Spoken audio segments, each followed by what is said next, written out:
Durante degli Alighieri, simply called Dante, was a major Italian poet of the late Middle Ages. His Divine Comedy, originally called Comedìa and later christened Divina by Boccaccio, is widely considered the greatest literary work composed in the Italian language and a masterpiece of world literature. In the late Middle Ages, the overwhelming majority of poetry was written in Latin, and therefore accessible only to affluent and educated audiences. In De vulgari eloquentia, however, Dante defended use of the vernacular in literature. He himself would even write in the Tuscan dialect for works such as The New Life and the aforementioned Divine Comedy. This choice, although highly unorthodox, set a hugely important precedent that later Italian writers such as Petrarch and Boccaccio would follow. As a result, Dante played an instrumental role in establishing the national language of Italy. Dante's significance also extends past his home country. His depictions of hell, purgatory, and heaven have provided inspiration for a large body of Western art, and are cited as an influence on the works of John Milton, Geoffrey Chaucer and Lord Alfred Tennyson, among many others. In addition, the first use of the interlocking three-line rhyme scheme, or the terza rima, is attributed to him. Dante has been called the father of the Italian language, and one of the greatest poets of world literature. In Italy, Dante is often referred to as Il Sommo Poeta and Il Poeta. He, Petrarch, and Boccaccio are also called the Three Fountains, or the Three Crowns. Life. Early life. Dante was born in Florence, Republic of Florence,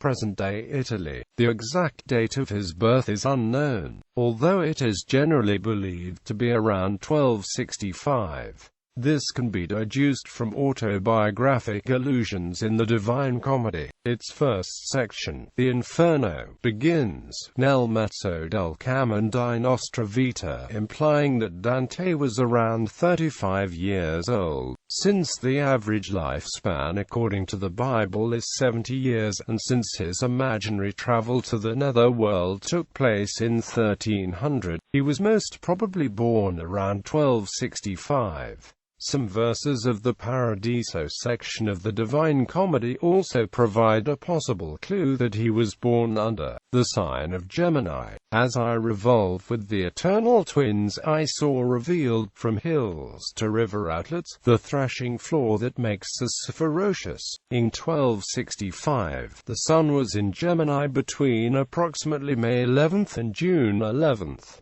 Dante claimed that his family descended from the ancient Romans, but the earliest relative he could mention by name was Cacciaguida degli Elisi, born no earlier than about 1100.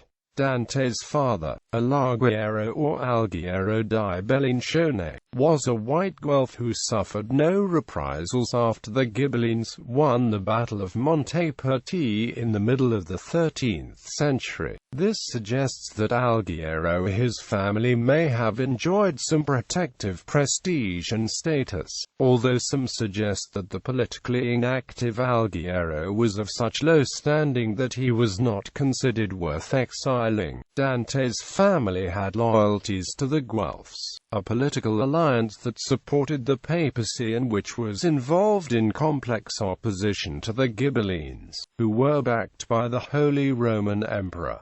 The poet's mother was Bella, likely a member of the Abati family. She died when Dante was not yet 10 years old, and Alighiero soon married again, to Lapidicierissimo Cialuffi. It is uncertain whether he really married her, since widowers were socially limited in such matters, but this woman definitely bore him 2 children, Dante's half-brother Francesco and half-sister Tana. When Dante was 12, he was promised in marriage to Gemma di Manetto Donati, daughter of Manetto Donati, member of the powerful Donati family. Contracting marriages at this early age was quite common and involved a formal ceremony, including contracts signed before a notary. But by this time Dante had fallen in love with another, Beatrice Portinari, whom he first met when he was only 9. Years after his marriage to Gemma, he claims to have met Beatrice again. He wrote several sonnets to Beatrice but never mentioned Gemma in any of his poems. The exact date of his marriage is not known. The only certain information is that, before his exile in 1301, he had 3 children. Dante fought with the Guelph cavalry at the Battle of Campaldino. This victory brought about a reformation of the Florentine constitution. To take any part in public life, one had to enroll in one of the city's many commercial or artisan guilds. So Dante entered the Physicians and Apothecaries Guild. In the following years, his name is occasionally recorded as speaking or voting in the various councils of the Republic. A substantial portion of minutes from such meetings in the years 1298 to 1300 was lost during World War II. However, so the true extent of Dante's participation in the city's councils is uncertain. Gemma bore Dante several children. Although several others subsequently claimed to be his offspring, it is likely that only Jacopo, Pietro, Giovanni and Antonia were his actual children. Antonia later became a nun, taking the name Sister Beatrice. Education and poetry. Not much is known about Dante's education. He presumably studied at home or in a chapter school attached to a church or monastery in Florence. It is known that he studied Tuscan poetry and that he admired the compositions of the Bolognese poet Guido Guignelli, whom in Purgatorio 26 he characterized as his father, at a time when the Sicilian school, a cultural group from Sicily, was becoming known in Tuscany. His interests brought him to discover the Provençal poetry of the troubadours, such as Arnulf Daniel, and the Latin writers of classical antiquity, including Cicero, Ovid and especially Virgil. Dante said he first met Beatrice Portinari, daughter of Folco Portinari, at age 9, and claimed to have fallen in love with her at first sight, apparently without even talking with her. He saw her frequently after age 18, often exchanging greetings in the street, but never knew her well. In effect, he set an example of so-called courtly love, a phenomenon developed in French and Provençal poetry of prior centuries. Dante's experience of such love was typical, but his expression of it was unique. It was in the name of this love that Dante left his imprint on the Dolce Stil Novo, and he would join other contemporary poets and writers in exploring never-before-emphasized aspects of love. Love for Beatrice would be his reason for poetry and for living, together with political passions. In many of his poems, she is depicted as semi-divine, watching over him constantly and providing spiritual instruction, sometimes harshly. When Beatrice died in 1290, Dante sought refuge in Latin literature. The Convivio chronicles his having read Boethius's De Consolatione Philosophia and Cicero's De Amicitia. He then dedicated himself to philosophical studies at religious schools like the Dominican one in Santa Maria Novella. He took part in the disputes that the two principal mendicant orders publicly or indirectly held in Florence, the former explaining the doctrines of the mystics and of St. Bonaventure, the latter expounding on the theories of St. Thomas Aquinas.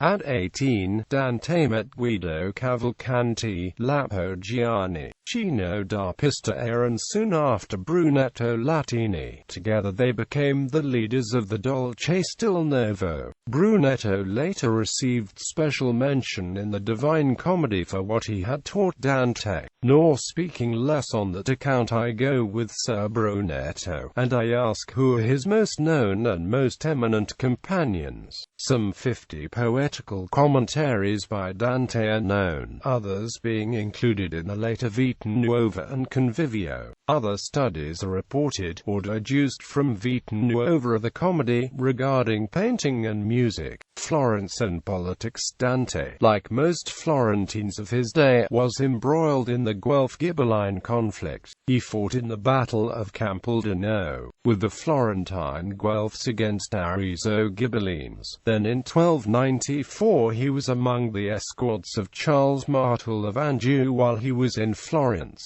To further his political career, he became a pharmacist. He did not intend to practice as one, but a law issued in 1295 required nobles aspiring to public office to be enrolled in one of the corporazioni dell'arte e dei mestieri. So Dante obtained admission to the Apothecaries' Guild. This profession was not inappropriate, since at the time books were sold from apothecaries' shops. As a politician he accomplished little, but held various offices over some years in a city rife with political unrest. After defeating the Ghibellines, the Guelphs divided into two factions: the White Guelphs, Dante's party, led by Vieri dei Circi, and the Black Guelphs, led by Corso Donati. Although the split was along family lines at first, ideological differences arose based on opposing views of the papal role in Florentine affairs, with the blacks supporting the Pope and the whites wanting more freedom from Rome. The whites took power first and expelled the blacks. In response, Pope Boniface VIII planned a military occupation of Florence. In 1301, Charles of Valois, brother of King Philip IV of France, was expected to visit Florence because the Pope had appointed him peacemaker for Tuscany. But the city's government had treated the Pope's ambassadors badly a few weeks before, seeking independence from papal influence. It was believed that Charles had received other unofficial instructions, so the council sent a delegation to Rome to ascertain the Pope's intentions. Dante was one of the delegates. Exile and death. Pope Boniface quickly dismissed the other delegates and asked Dante alone to remain in Rome. At the same time, Charles of Valois entered Florence with the Black Guelphs, who in the next 6 days destroyed much of the city and killed many of their enemies. A new Black Guelph government was installed, and Cantata Gabriele da Gubbio was appointed podesta of the city. In March 1302, Dante, a white Guelph by affiliation, along with the Gherardini family, was condemned to exile for 2 years and ordered to pay a large fine. Dante was accused of corruption and financial wrongdoing by the Black Guelphs for the time that Dante was serving as city prior for 2 months. In 1300, the poet was still in Rome in 1302, where the Pope, who had backed the Black Guelphs, had suggested that Dante stay. Florence under the Black Guelphs therefore considered Dante an absconder. Dante did not pay the fine, in part because he believed he was not guilty and in part because all his assets in Florence had been seized by the Black Guelphs. He was condemned to perpetual exile. If he returned to Florence without paying the fine, he could have been burned at the stake. He took part in several attempts by the White Guelphs to regain power, but these failed due to treachery. Dante, bitter at the treatment he received from his enemies, also grew disgusted with the infighting and ineffectiveness of his erstwhile allies and vowed to become a party of one. He went to Verona as a guest of Bartolomeo I della Scala, then moved to Sarzana in Liguria. Later he is supposed to have lived in Lucca with a woman called Gentacca, who made his stay comfortable. Some speculative sources claim he visited Paris between 1308 and 1310, and other sources even less trustworthy took him to Oxford. These claims, first occurring in Boccaccio's book on Dante several decades after his death, seem inspired by readers who were impressed with the poet's wide learning and erudition. Evidently, Dante's command of philosophy and his literary interests deepened in exile and when he was no longer busy with the day-to-day business of Florentine domestic politics, and this is evidenced in his prose writings in this period, but there is no real evidence that he ever left Italy. Dante's Mensa dei election test onto Henry VII of Luxembourg confirms his residence beneath the springs of Arno, near Tuscany, in March 1311. In 1310, Holy Roman Emperor Henry VII of Luxembourg Gutenberg marched into Italy at the head of 5,000 troops. Dante saw in him a new Charlemagne who would restore the office of the Holy Roman Emperor to its former glory and also retake Florence from the Black Guelphs. He wrote to Henry and several Italian princes, demanding that they destroy the Black Guelphs, mixing religion and private concerns in his writings. He invoked the worst anger of God against his city and suggested several particular targets that were also his personal enemies. It was during this time that he wrote a Monarchia, proposing a universal monarchy under Henry VII. At some point during his exile, he conceived of the Comedy, but the date is uncertain. The work is much more assured and on a larger scale than anything he had produced in Florence. It is likely he would have undertaken such a work only after he realized his political ambitions, which had been central to him up to his banishment, had been halted for some time, possibly forever. It is also noticeable that Beatrice has returned to his imagination with renewed force and with a wider meaning than in the Vita Nuova. In Convivio, he had declared that the memory of this youthful romance belonged to the past. An early outside indication that the poem was underway is a notice by Francesco da Barberino tucked into his Documenti d'Amore, written probably in 1314 or early 1315. Speaking of Virgil, Francesco notes in appreciative words that Dante followed the Roman classic in a poem called Comedy, and that the setting of this poem was the underworld, i.e. hell. The brief note gives no incontestable indication that he himself had seen or read even the Inferno or that this part had been published at the time, but it indicates composition was well underway and that the sketching of the poem might have begun some years before. We know that the Inferno had been published by 1317. This is established by quoted lines interspersed in the margins of contemporary dated records from Bologna, but there is no certainty as to whether the three parts of the poem were each published in full or, rather, a few cantos at a time. Paradiso seems to have been published posthumously. In Florence, Baldo de Giulione pardoned most of the White Guelphs in exile and allowed them to return. However, Dante had gone too far in his violent letters to Arrigo and his sentence was not revoked. In 1312 Henry assaulted Florence and defeated the Black Guelphs, but there is no evidence that Dante was involved. Some say he refused to participate in the assault on his city by a foreigner. Others suggest that he had become unpopular with the White Guelphs, too, and that any trace of his passage had carefully been removed.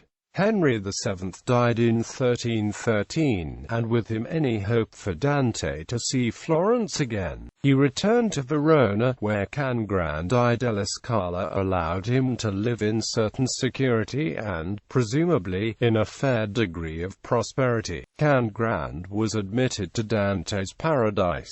In 1315, Florence was forced by Uguccione della Figueruola to grant an amnesty to those in exile, including Dante. But for this, Florence required public penance in addition to a heavy fine.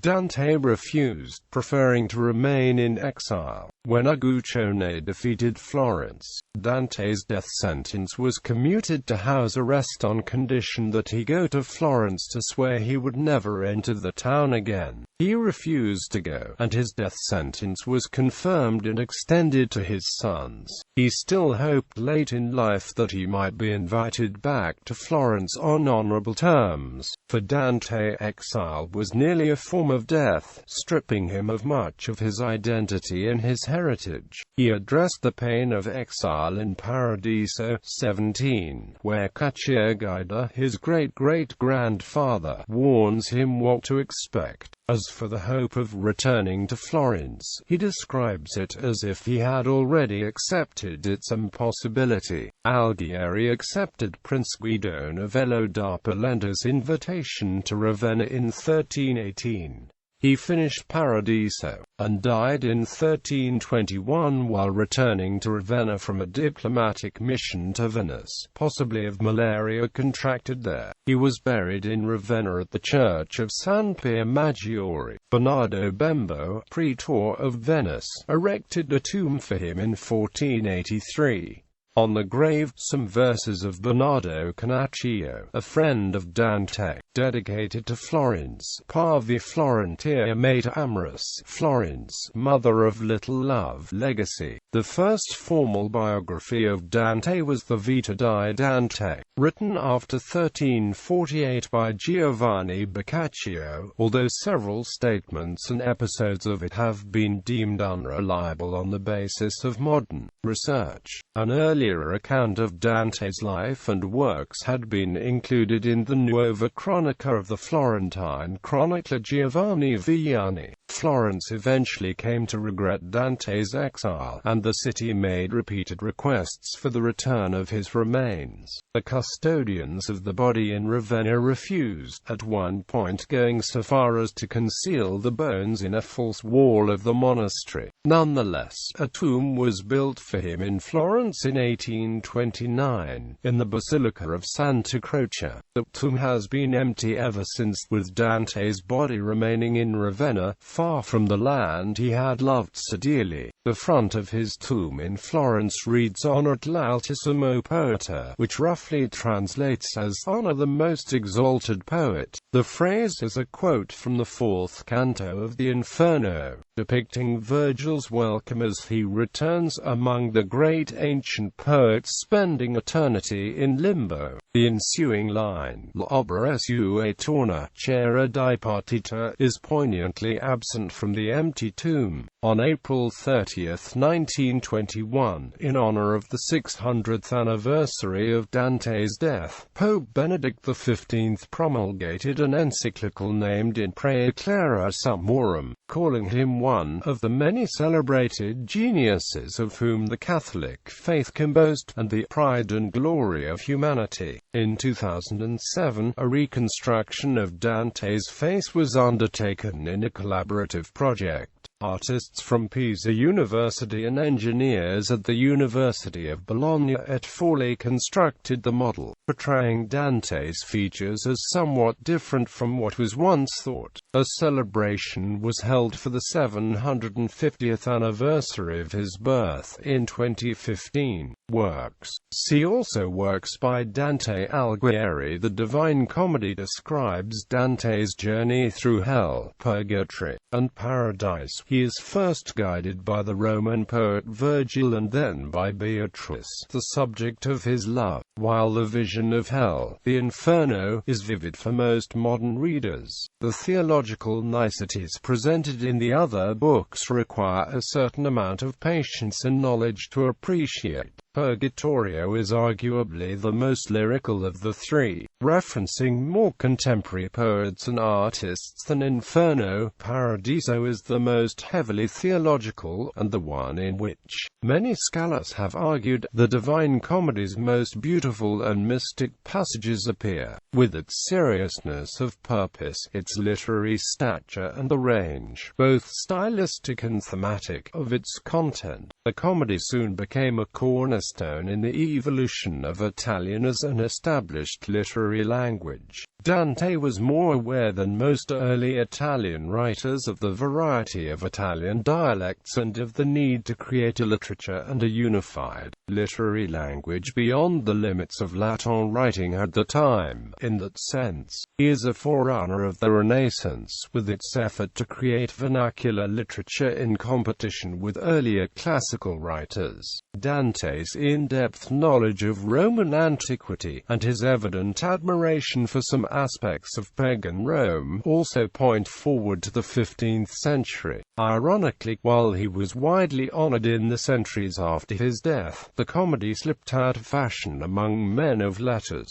Too medieval, too rough and tragic, and not stylistically refined in the respects that the high and late Renaissance came to demand of literature. He wrote the comedy in a language he called Italian, in some sense an amalgamated literary language mostly based on the regional dialect of Tuscany, but with some elements of Latin and other regional dialects. He deliberately aimed to reach a readership throughout Italy, including laymen, clergymen and other poets, by creating a poem of epic structure and philosophic purpose. He established that the Italian language was suitable for the highest sort of expression. In French, Italian is sometimes nicknamed la langue de Dante. Publishing in the vernacular language marked Dante as one of the first to break free from standards of publishing in only Latin. This break set a precedent and allowed more literature to be published for a wider audience, setting the stage for greater levels of literacy in the future. However, unlike Boccaccio, Milton or Ariosto, Dante did not really become an author read all over Europe until the Romantic era. To the Romantics, Dante, like Homer and Shakespeare, was a prime example of the original genius who sets his own rules, creates persons of overpowering stature and depth, and goes far beyond any imitation of the patterns of earlier masters, and who, in turn, cannot truly be imitated. Throughout the 19th century, Dante's reputation grew and solidified, and by 1865, the 600th anniversary of his birth, he had become established as one of the greatest literary icons of the Western world. New readers often wonder how such a serious work may be called a comedy. In the classical sense, the word comedy refers to works which reflect belief in an ordered universe, in which events tend toward not only a happy or amusing ending but one influenced by a providential will that orders all things to an ultimate good. By this meaning of the word, as Dante himself wrote in a letter to Can Grandi della Scala, the progression of the pilgrimage from hell to paradise is the paradigmatic expression of comedy, since the work begins with the pilgrim's moral confusion and ends with the vision of God.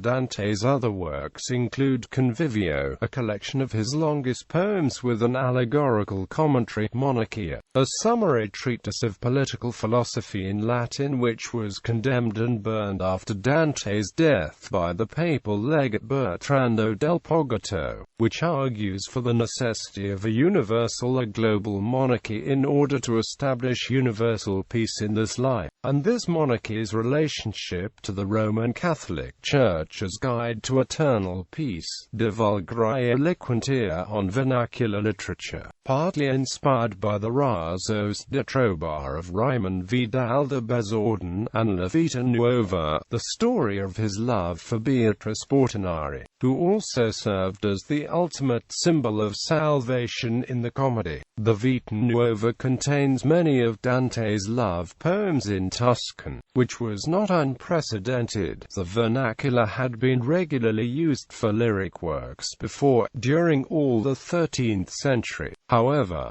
Dante's commentary on his own work is also in the vernacular, both in the Vita Nuova and in the Convivio, instead of the Latin that was almost universally used. References to Divina Commedia are in the format e.g.